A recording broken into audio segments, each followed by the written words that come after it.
సహోదరులు సహోదరులు, తమ్ముళ్ళు చెల్లెళ్ళు, చిన్న వయసులో ఖాళీగా ఉన్నప్పుడు టైం వేస్ట్ చేసుకోకండి. సెల్ ఫోన్ మీదే కూర్చోకండి. ఈ రోజుల్లో చాలామంది తల్లులు, చాలామంది తండ్రులు తమ బిడ్డలు నా దగ్గర తీసుకొస్తున్నారు. వచ్చాయా, మా అబ్బాయి వయసు 5 సంవత్సరాలు, మా అమ్మాయి వయసు 6 సంవత్సరాలు, మాట్లాడలేదయ్యా. 4 సంవత్సరాలు మాట్లాడలేదయ్యా. 7 సంవత్సరాలు మాట్లాడటం లేదయ్యా. అందరి విషయంలో ఇదే వర్తిస్తుంది అని నేను చెప్పను, కానీ పిల్లలకు మాటలు నేర్పించేది ఎవరో చెప్పండి. హలో, ఎవరు? ఏమండి? అమ్మ. కానీ ఈరోజు అమ్మలు,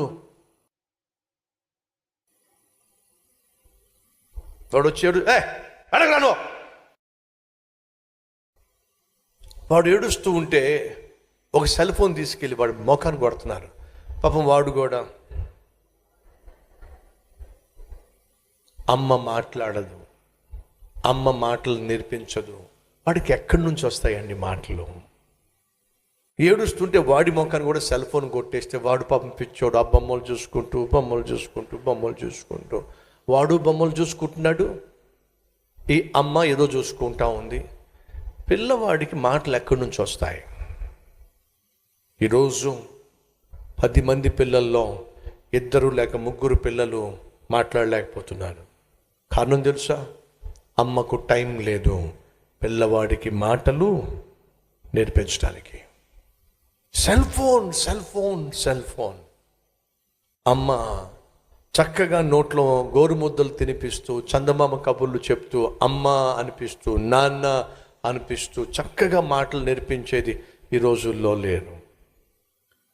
అమ్మమ్మను నాన్నమ్మను దగ్గరికి కూడా రానివ్వట్లేదు. కనీసం అమ్మమ్మ నాన్నమ్మ చంకను పెట్టుకొని చందమామ కబుర్లు చెప్తూ, వాడితో మాట్లాడుతూ, వాడిని మాట్లాడిస్తూ చేసేవాళ్ళు పాపం ఆ పెద్దవాళ్ళు. వాళ్ళని దగ్గర కూడా రానివ్వట్లేదు ఈ పుణ్యాత్మలు. ఇక అమ్మమ్మ వచ్చే ప్రసక్తి లేదు, నాన్నమ్మ వచ్చే ప్రసక్తి లేదు, తాతయ్య ఆడుకునే ప్రసక్తి లేదు. ఈ మహా తల్లి నేర్పించే యోగము లేదు. ఎక్కడి నుంచి వస్తాయండి మాటలు?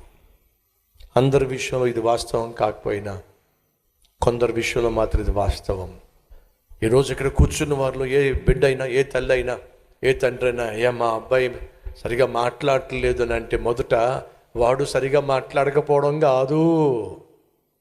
హలో, మీరు సరిగా మాట్లాడలేదు. ముందు మీరు మాట్లాడండి మీ పిల్లలతో, అప్పుడు వాడు మాట్లాడతాడు మీతో. ఇది వాస్తవం.